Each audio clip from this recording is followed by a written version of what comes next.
dans les régions du Sahel et du Odd, comprises entre la Mauritanie et la région de Tombouctou, un résultat politique très heureux a été obtenu par la soumission du chef de l'importante tribu dissidente des Lachlal, Sidi Ould Khan. D'autres tribus de moindre importance ont également fait leur soumission.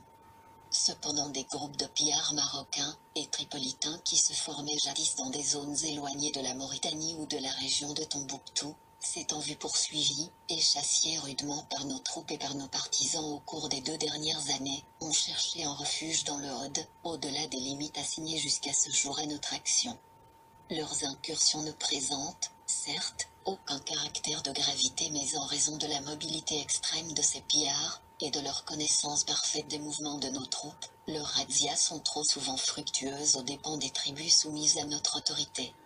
Cette situation ne pouvait être tolérée plus longtemps, aussi M. Ponty, dont la politique saharienne a été couronnée des meilleurs résultats au cours des dernières années, a décidé de chasser du Odd ces bandes armées.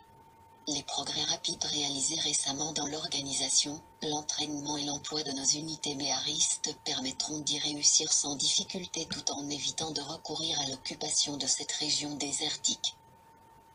Dans la partie occidentale de nos confins sahariens, l'eau est fort entendue comme par le passé à protéger les grandes caravanes qui se forment chaque année pour effectuer le commerce du sel, et qui offrent une proie bien tentante au astérisque revou. Les modifications apportées l'an dernier à l'organisation du territoire militaire, et à la répartition des forces de police, ont amené d'heureux résultats. Cependant, par suite de notre voisinage, avec la Tripolitaine et avec les régions du Tibet-Petit et du Borkou, où les réseaux trouvent facile dièse 1611 astérisque à s'organiser avant de se lancer sur nos territoires, NOCAT, et revêt un caractère tout spécial. Aussi, afin de permettre au gouverneur général d'intervenir plus directement et plus rapidement dans les affaires du territoire militaire, un décret vient-il de séparer ce territoire de la colonie du Haut-Sénégal et Niger pour en former une subdivision placée sous les ordres d'un officier supérieur dépendant exclusivement du gouverneur général. Cette organisation identique à celle qui a été expérimentée avec tant de bonheur en Mauritanie et qui a contribué à assurer la situation actuelle, est en tout point excellente. On se souvient que le plan de pacification et de réorganisation de la Mauritanie conçu par M. Ponty, à la suite des événements de 1908, a été conduit avec régularité et succès. Après un astérisque brillante campagne du colonel Gouraud, le programme politique du gouverneur général a été immédiatement poursuivi avec la plus grande habileté, par le colonel Patet, chargé de cette portion du territoire. La réalisation intégrale de ce programme sera bientôt un fait accompli et, déjà, la tranquillité est assurée des rives du Sénégal jusqu'à l'extrême sud marocain.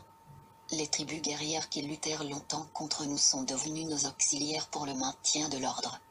Elles nous fournissent volontiers des hommes pour nos formations méharistes et un gouverneur général compte même les organiser militairement à la manière des tribus du sud algérien, ce qui permettra de réduire les effectifs des troupes régulières sénégalaises affectées à la garde de la Mauritanie, tout en nous tachant davantage les fractions maures qui y trouveront leur juteret.